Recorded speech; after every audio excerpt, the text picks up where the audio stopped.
Diyos na sa timay lalang, tanay inako niya't hinirang kawang iniingatan, ating dakilain at sambahin ang Panginoong butihin, ialay mga awitin sa piging na handog niya sa atin. Ialay mga awitin sa piging na handog niya sa atin.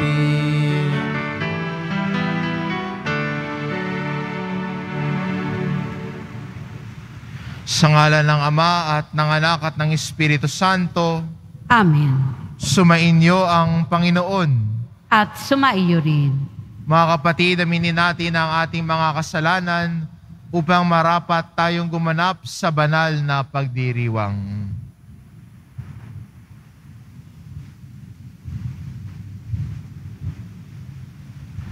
Inaamin ko Sa makapangyarihang Diyos at sa inyo mga kapatid, na lubha ako nagkasala sa isip, sa salita at sa gawa at sa aking pagkukulang. Kaya isinasamo ko sa mahal na Birheng Maria, sa lahat ng mga anghel at mga banal, at sa inyo mga kapatid, na ako'y panalangin sa Panginoong ating Diyos. kawaan tayo ng makapangyarihan Diyos, patawarin tayo sa ating mga kasalanan, at patnubayan tayo sa buhay na walang hanggan. Amen. Panginoon, kaawaan mo kami. Panginoon, kaawaan mo kami. Kristo, kaawaan mo kami. Kristo, kaawaan mo kami. Panginoon, kaawaan mo kami. Panginoon, kaawaan mo kami. Manalangin tayo.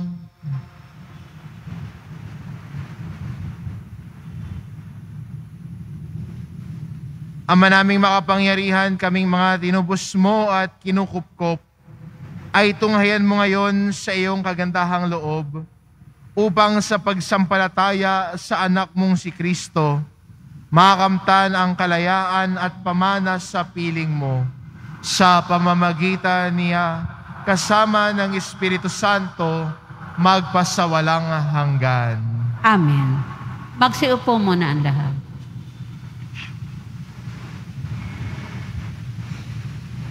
Pagbasa mula sa sulat ni Apostol San Pablo sa mga taga-Kolosas. Mga kapatid, nagagalak ako sa aking pagbabata. Ngayon, alang-alang sa inyo, sapagkat sa pamamagitan nito'y naipagpatuloy ko ang paghihirap na kailangan pang gawin ni Kristo para sa simbahan na kanyang katawan. Ako'y naging lingkod nito nang hirangin ako ng Diyos upang ipahayag sa inyo ang kanyang salita. Hinirang niya ako upang lubusang ihayag sa inyo ang hiwaga na mahabang panahong nalihim sa maraming salit-saling lahi. Ngunit ngayoy, inihayag sa kanyang mga anak. Inibig ng Diyos na ihayag sa lahat ng tao ang dakila at kamanghamanghang hiwagang ito. Ito ang hiwaga. Sumainyo si Kristo, at dahil dito'y nagkaroon kayo ng pag-asang makapiling ng Diyos doon sa kaluwalhatian. Iyan ang dahilan kung bakit namin ipinangangaral si Kristo. Pinaaalalahanan namin ang lahat at buong linaw na tinuturuan ayon sa aming makakaya upang maihirap namin sa Diyos ang bawat isa. Sakdal at walang kapintasan dahil sa pakikipag-isa kay Kristo. Dahil dito, ako'y nagpupunyagi sa pamamagitan ng kapangyarihang kaloob sa akin ni Kristo. Ibig kong malaman ninyo kung gaano kalaki ang pagsisikap ko para sa inyo, gayon din sa mga taga-Laodicea at sa lahat ng hindi pa nakakakita sa akin ng mukhaan. Ginagawa ko ito upang lumakas ang kanilang loob at mabuklod sila sa pag-ibig. Sa gayon, magkakaroon sila ng ganap na pagkaunawang bunga ng tunay na pagkakilala kay Kristo na siyang hiwaga ng Diyos. Sa Kanya natatago ang masaganang karunungan at kaalaman ng Diyos. Ang salita ng Diyos. Salamat sa Diyos.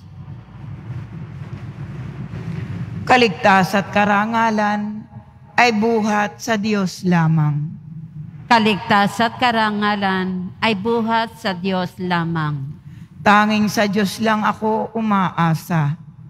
Ang aking pag-asa ay tanging nasa Kanya. Tanging Siya lamang ang tagapagligtas, tagapagtanggol ko at aking kalasag. Akin ang tagumpay sa lahat ng oras. Kaligtas at karangalan ay buhat sa Diyos lamang. Mga kababayan, sa lahat ng oras, magtiwala sa Diyos. Sa Kanya ilagak ang inyong pasaning ngayoy dinaranas.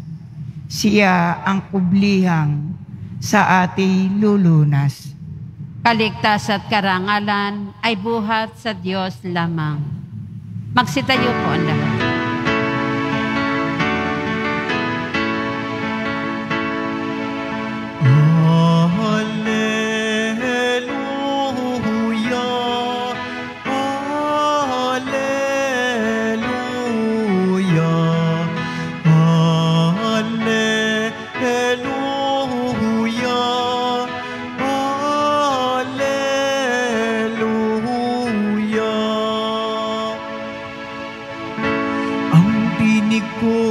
Pakikinggan ng kabilang sa aking kawan,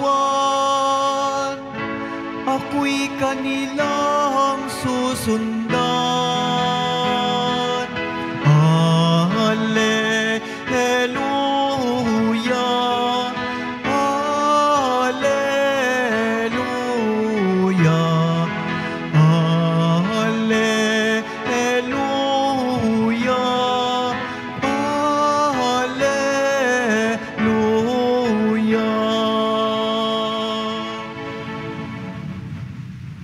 Sumainyo ang Panginoon. At sumaiyo rin. Ang mabuting balita ng Panginoon ayon kay San Lucas. Papuri sa iyo, Panginoon. Isang araw ng pamamahinga, muling pumasok si Jesus sa sinagoga at nagturo. May isang lalaki roong tuyot ang kanang kamay. Sa hangad ng mga iskriba at mga Pariseo na maparatangan si Jesus, nagbantay sila upang tignan kung siya'y magpapagaling sa araw ng pamamahinga. Subalit batid ni Jesus ang kanilang mga iniisip.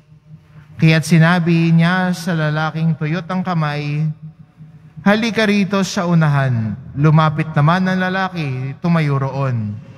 Sinabi ni Jesus sa kanila, "Tatanungin ko kayo, alin ba ang ayon sa kautusan? Ang gumawa ng mabuti o gumawa ng masama sa araw ng pamamahinga? Magligtas ng buhay o pumatay?" Tinignan ni Jesus ang nasa palibot niya at sinabi sa lalaki, "Iunat mo ang iyong kamay." Iniunat nga niya ang kanyang kamay at ito'y gumaling. Nagngingit-ngit sa galit ang mga iskriba at mga Pariseo at pinag-usapan nila kung ano ang dapat gawin kay Jesus. Ang mabuting balita ng Panginoon. Pinupuri ka namin, Panginoong Hesukristo. Magsiupo muna ang lahat.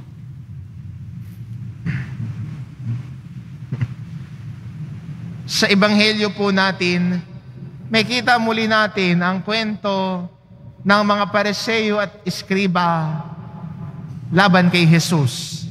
At ang madalas nilang pinagtatalunan na si Jesus daw ay nagpapagaling sa araw ng pamamahinga at para sa kanila bawal yon. Pero doon sila masyado nakatingin sa bawal, sa hindi pwede. Masyado silang rigid sa kanilang pagsunod.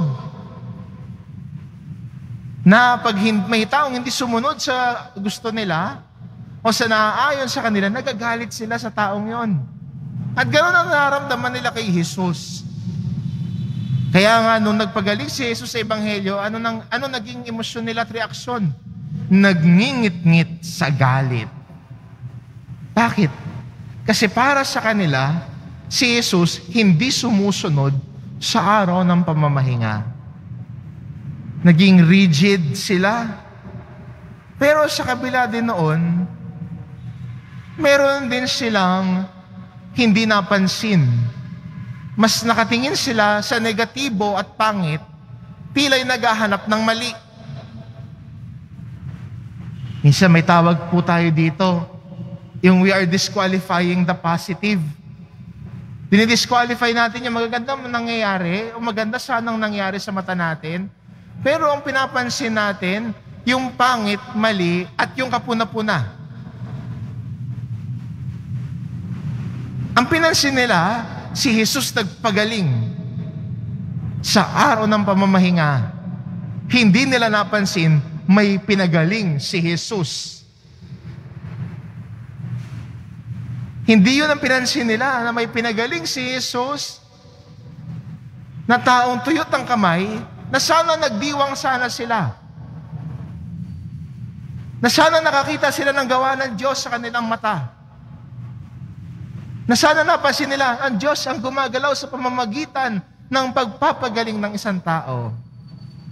Pero hindi yun ang pinansin nila. Ano mas pinansin nila? Si Jesus nagpagaling sa araw ng pamamahinga. Minsan tayo din bilang mga Kristiyano ay pwede ding mahulog na ang mas pinapansin natin yung pangit at hindi natin at naisasantabi natin yung magagandang nangyayari. Ang mas binibigyan pansin natin yung kapuna-puna. Hindi natin natitignan o napapansin ang mga paggalaw ng Diyos sa buhay natin. Maganda rin po sa atin bilang Kristiyano na tignan pareho. Oo, kailangan din nating makita ano yung mga kailangan baguhin. Oo, kailangan din nating makita yung kahinaan. Para sa ganun ang kahinaan ay pwedeng baguhin. Pero wag naman sana puro kahinaan lang ang makita natin. Kailangan balanse, makita din natin ang paggalaw at kabutihan ng Diyos sa ating buhay. Tignan din ang mga magaganda at mabubuting bagay na nangyayari sa paligid natin. Hindi yung sa toxic positivity, laging kailangan good vibes, kailangan good lagi. Titignan natin pareho. Babalansihin natin. At tayo bilang Kristiyano, wag lang natin tignan yung pangit tulad ng mga ginagawa ng Iskribay. Tila'y naghahanap ng mali na hindi nila napansin ang paggalaw ng Diyos sa harapan nila. Hindi nila napansin at tinignan yung milagrong nangyari sa mata nila. Ang tinignan nila yung pwedeng kapunahan. Maganda rin po sana sa atin bilang Kristiyano na palawigin natin ang ating pag-unawa.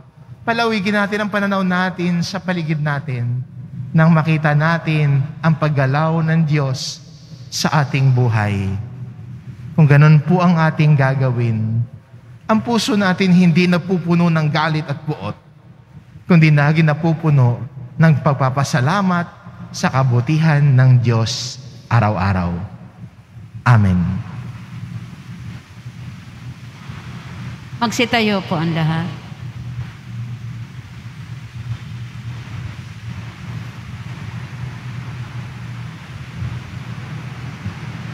Minamahal ko mga kapatid, para sa ating mga Kristiyano, wala nang higit pang batas o utos, kundi ang ipinag-uutos ng Ebanghelyo na mahalin ang Diyos at ang kapwa. Pahalagahan natin ang paniniwalang ito habang nanalangin tayo para sa pangangailangan ng bawat miyembro ng ating simbahan. Ang ating itugon, gawin mo kaming tagapagdulot ng buhay, O Panginoon. Gawin mo kaming tagapagdulot ng buhay, O Panginoon. Ang simbahan naway palaging maging bago at dalisay sa pamamagitan ng mga salita ng Ebanghelyo ni Kristo. Manalangin tayo. Gawin mo kaming tagapagdulot ng buhay, O Panginoon. Ang mga nasa tungkulin sa gobyerno naway magabayan ng karunungan kapag gumawa sila ng panukala at magpasya sa mga pinahahalagahang proyekto. Manalangin tayo. Gawin mo kaming tagapagdulot ng buhay, O Panginoon. Ang ating pagsamba naway maging salamin ng ating katapatan at dedikasyon sa mapagpakumbabang paglilingkod natin sa Diyos at sa kapwa. Manalangin tayo. Gawin mo kaming tagapagdulot ng buhay, O Panginoon. Sa mga may sakit at sa pinanghihinaan ng loob, naway makapagdulot tayo ng pag-asa at kaginhawahan. Manalangin tayo. Gawin mo kaming tagapagdulot ng buhay, O Panginoon. Ang mga yumao, naway mamayapa sa piling ng Diyos. Manalangin tayo. Gawin mo kaming tagapagdulot ng buhay, O Panginoon. Ama naming nasa langit, sinusuri mo ang aming mga puso at hindi lihim sa iyo ang pinatago naming kaisipan. Liwanagan mo ang aming mga puso para sa higit na tunay na pagsamba at ang aming mga kamay para sa higit na bukas loob na paglilingkod sa kapwa. Hinihiling namin ito sa ngalan ni Kristong aming Panginoon. Amen. Magsiupo muna ang lahat.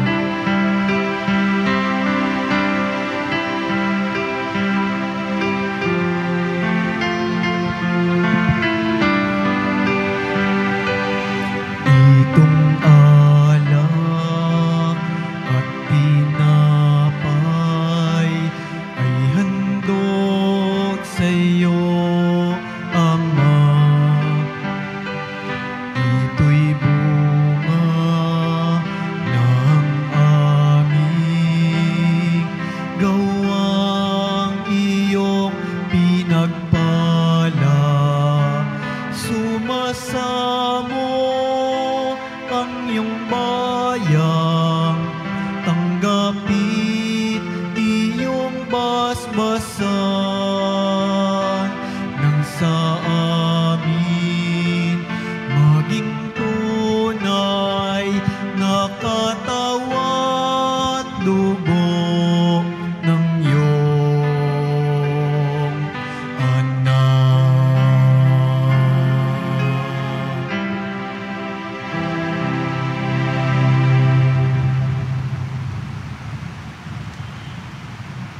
Magsitayo po ang lahat. Manalangin kayo mga kapatid, ito pang ang paghahain natin ay kalugdan ng Diyos amang makapangyarihan. Tanggapin nawa ng Panginoon itong paghahain sa iyong mga kamay. Sa kapurihan niya at karangalan, sa ating kapakinabangan at sa buong sambayanan niyang banal. Ama naming lumikha, ikaw ang gumagawa ng wagas na katapatan at kapayapaan. Ipagkaloob mo nga ang iyong kadakilaan ay aming handugan ng iyong minamarapat na aming mayaalay. At naway magkaisa kami sa pakikinabang sa banal na paghahain ngayoy ipinagdiriwang sa pamamagitan ni Hesukristo kasama ng Espiritu Santo magpasawalang hanggan. Amen. Sumainyo ang Panginoon. At sumaiyo rin. Itaas sa Diyos ang inyong puso at diwa. Itinaas na namin sa Panginoon. Pasalamatan natin ang Panginoong ating Diyos. Marapat na siya ay pasalamatan. Ama naming makapangyarihan, tunay ngang marapat na ikaw ay aming pasalamatan. Sa iyong kagandahang loob, kami ay iyong ibinukod upang iyong maitampok sa kadakilaan mong lubos. Kahit na ikaw ay aming tinalikdan dahil sa aming pagkasalawahan, gumawa ka pa rin ng magandang paraang may manguna sa amin para ikaw ay balikan. Kaya't ang iyong minamahal na anak ay naging isa sa mga taong hamak upang may kapwa kaming makapagligtas sa aming pagkapahamak at pagkaligaw ng landas. Kaya kaysa ng mga anghela nagsisiawit ng papuri sa iyo, nang walang humpay sa kalangitan, kami nagbubunyi sa iyong kadakilaan. Santo, Santo, Santo, Panginoon Diyos ng mga hukbo, napupuno ang langit at lupa ng kadakilaan mo. O sana sa kaitaasan, pinagpala ang naparirito sa ngalan ng Panginoon. O sana sa kaitaasan. Lumuhod po ang lahat. Ama naming banal, ikaw ang bukal ng tanang kabanalan, kaya't sa pamamagitan ng iyong Espiritu, gawin mong banal ang kaloob na ito, upang para sa amin maging katawan at dugo ng aming Panginoong Hesukristo. Bago niya pinagtiisang kusang loob na maging handog, hinawakan niya ang tinapay, pinasalamatan kanya, pinagati-hati niya iyon, iniabot sa kanyang mga alagad at sinabi, "Tanggapin ninyong lahat ito at kanin. Ito ang aking katawan na ihahandog para sa inyo."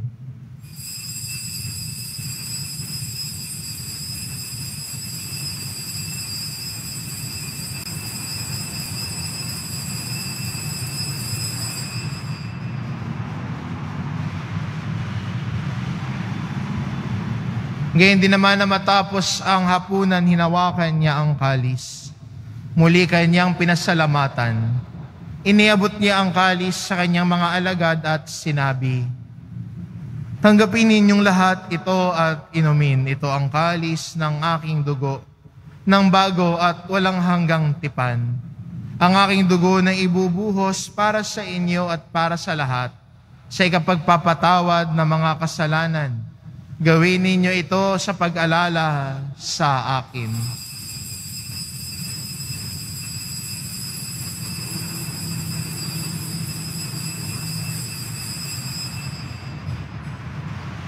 Tumayo po ang lahat.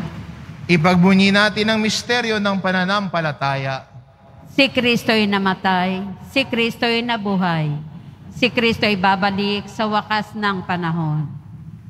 Ama, ginagawa namin ngayon ang pag-alala sa pagkamatay at muling pagkabuhay ng iyong anak, kaya tinaalay namin sa iyo ang tinapay na nagbibigay buhay at ang kalis na nagkakaloob ng kaligtasan. Kami nagpapasalamat dahil kami iyong minarapat na tumayo sa harap mo para maglingkod sa iyo. Isinasamo namin kaming magsasalo-salo sa katawan at dugo ni Kristo ay mabuklod sa pagkakaisa sa pamamagitan ng Espiritu Santo. Ama, lingapin mo ang iyong simbahang laganap sa buong daigdig. Puspusin mo kami sa pag-ibig.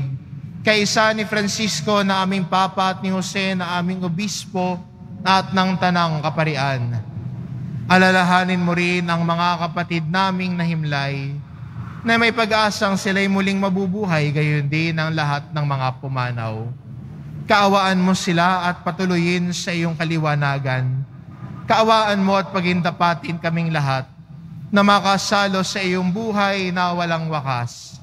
Kaisa ng mahal na Birheng Maria na ina ng Diyos, ng kabiyak ng puso niyang si San Jose, kaisa ng mga apostol at ng lahat ng mga banal na namuhay dito sa daigdig ng kalugod-lugod sa iyo, maipagdiwang nawa namin ang pagpupuri sa ikararangal mo sa pamamagitan ng iyong anak na aming Panginoong Hesukristo. Sa pamamagitan ni Kristo, kasama niya at sa Kanya, ang lahat ng parangal at papuri ay sa iyo, Diyos amang makapangyarihan, kasama ng Espiritu Santo, magpasawalang hanggan. Amen. Sa tagubilin ng mga nakagagaling na utos at turo ni Jesus na Panginoon natin at Diyos, ipahayag po natin ng lakas loob. Ama namin, sumasalangit ka. Sambahin ang ngalan mo. Mapasa amin ang kaharian mo. Sundin ang loob mo dito sa lupa para nang sa langit. Bigyan mo kami ngayon ng aming kakanin sa araw-araw. At patawarin mo kami sa aming mga sala. Para nang pagpapatawad namin sa nagkakasala sa amin. At huwag mo kaming ipahintulot sa tukso. At iadya mo kami sa lahat ng masama. Hinihiling namin kami adya sa lahat ng masama. Pagkalooban ng kapayapaan araw-araw, iligtas sa kasalanan at ilayo sa lahat ng kapahamakan. Samantalang aming pinananabikan ang dakilang araw ng pagpapahayag ng tagapagligtas naming si Hesu Kristo. Sapagkat iyo ang kaharian at ang kapangyarihan at ang kapurihan magpakailanman. Amen. Panginoong Jesucristo, sinabi mo sa iyong mga apostol, kapayapaan ang iniiwan ko sa inyo, ang aking kapayapaan ang ibinibigay ko sa inyo. Tungayan mo ang aming pananampalataya at huwag ang aming pagkakasala. Pagkalooban mo kami ng kapayapaan at pagkakaisa. Ayon sa iyong kalooban, kasama ng Espiritu Santo, magpasawalang hanggan. Amen. Ang kapayapaan ng Panginoon ay laging sumainyo. At sumaiyo rin. Magbigayan kayo ng kapayapaan sa isa't isa. Kordero ng Diyos na nag-aalis ng mga kasalanan ng sanlibutan, maawa ka sa amin. Kordero ng Diyos na nag-aalis ng mga kasalanan ng sanlibutan, maawa ka sa amin. Kordero ng Diyos na nag-aalis ng mga kasalanan ng sanlibutan, ipagkaloob mo sa amin ang kapayapaan. Magsiluhod po ang lahat.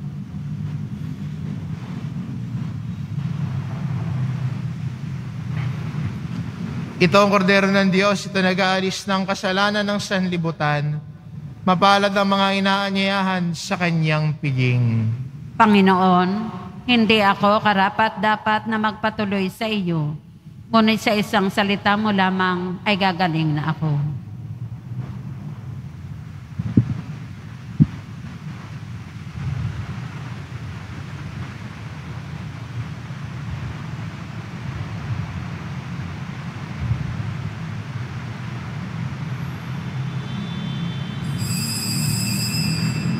Para sa lahat ng tatanggap ng banal na komunyon, sasagot po tayo ng amen pagkasabi ng pari o ng lay minister ng katawan ni Kristo at isubo agad sa bibig bago umalis sa harapan ng pari o lay minister.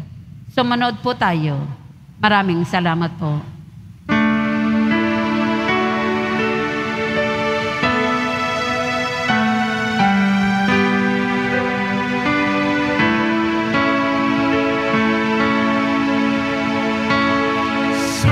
Diyos lamang mapapanatan ang aking kaluluwa.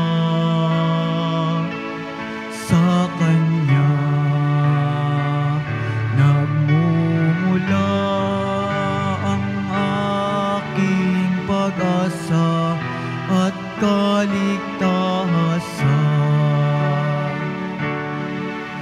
O Diyos, Ikaw ang aking kaligtasan, nasa iyo'y aking kalwalhatian. Ikaw lamang aking inaasahan, ang aking muog at tanggulan. Sa Diyos lamang mapapanatag ang aking kaluluwa. Sa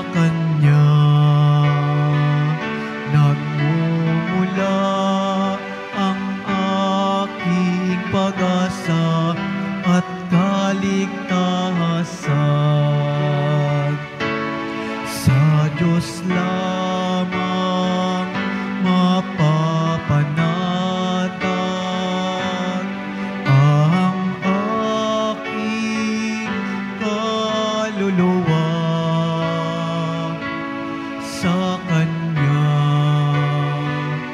Nagmumula ang aking pag-asa at kaligtasan.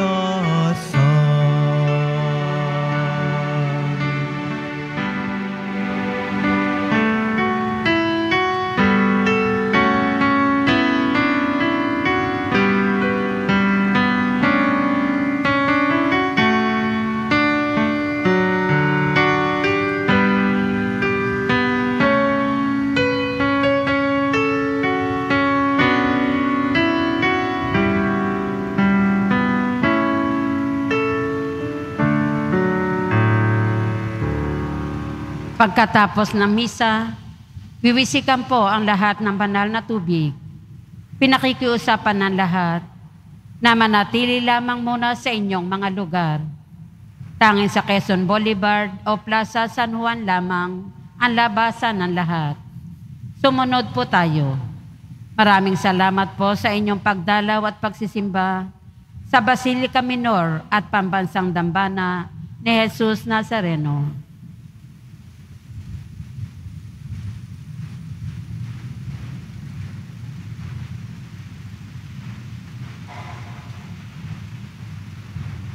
Magsitayo po ang lahat.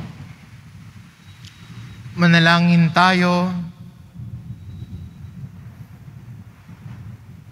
Ama naming mapagmahal, kaming pinapagsalo mo sa iyong salita at piging na banal, ay iyong pinalalakas at iyong binubuhay. Pagindapatin mong kami makapakinabang sa buhay ng iyong anak, na para sa amin sarili niya ang alay, bilang aming tagapamagitan kasama ng Espiritu Santo magpasawalang hanggan. Amen. Sumainyo ang Panginoon. At sumaiyo rin. Mahal na pong Jesus Nazareno, inihayag mo sa pamamagitan ng krus ang walang maliw na pag-ibig ng Diyos sa sangkatauhan. Pakinggan mo ang kahilingan ng iyong angkan na nagsusumamo sa iyo. Makamtanawa nila ang iyong katugunan at tanggapin ang kasagutan ng may utang na loob na tinatanaw. Basbasan din po ninyo ang mga may dala-dala nilang imahen at dasalan sa pamamagitan ng bendisyon na ito, naway maalala nila ang mga pangako nila noon sa binyag, na ikaw ang kanilang iibigin at paglilingkuran bilang Panginoon magpasawalang hanggan. Amen. At pagpalain kayo ng ating mapagmahal na Diyos, ang Ama at ang Anak at ng Espiritu Santo. Amen. Humayo kayo, taglay ang kapayapaan ng Poong Jesus Nazareno. Salamat sa Diyos.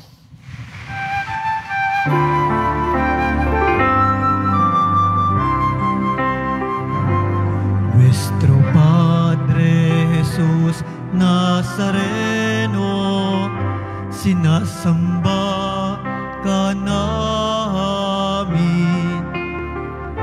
pinipinto ka namin, aral mo ang aming buhay at kaligtasan.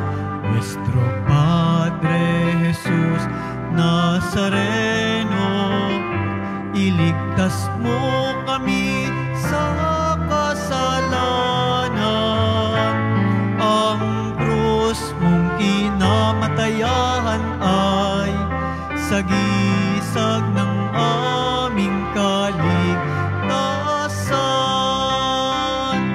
Nuestro Padre Jesus Nazareno, dinarangal ka namin.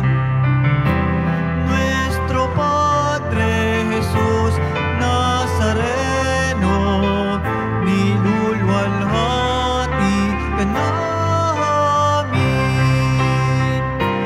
Nuestro Padre Jesus Nazareno,